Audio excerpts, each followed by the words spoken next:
I'm glad you bring up advertising. My one question I wanted to ask you was, what insights do you have about the interplay between corporate news and advertising? Because you see all these, brought to you by Pfizer inserts in news. And what was your experience of big pharma's advertising impact? So the sales department, every TV station has a sales department that lands ad deals with advertisers and fills up that commercial break space with ads. So there's this whole big sales team that's like as big as the newsroom team.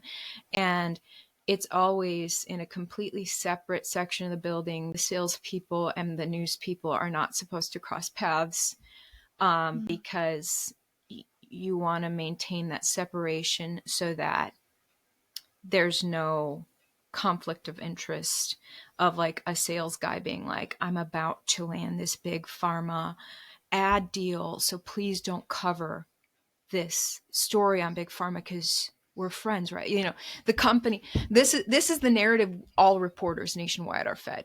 It's like, see, we separate the sales department because we don't want you salespeople and you news people becoming buddy buddy and figuring out how to do a news story that lands as an ad deal. Oh, can you do like a fluff piece on this pharma Mm-hmm. company so that we can land an ad deal with them? And so these news people genuinely believe that we totally have separation from the advertisers and everything's honky dory. And when push comes to shove, and when the pandemic rolled around, there was just strange excuses as to why we couldn't cover aspects of the truth.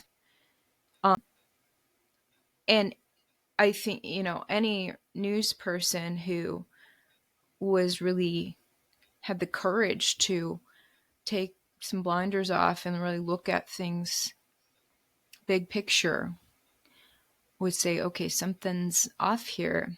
I don't think everyone's being honest about why we are. This was particularly prominent when it came to the new vaccines coming out for COVID.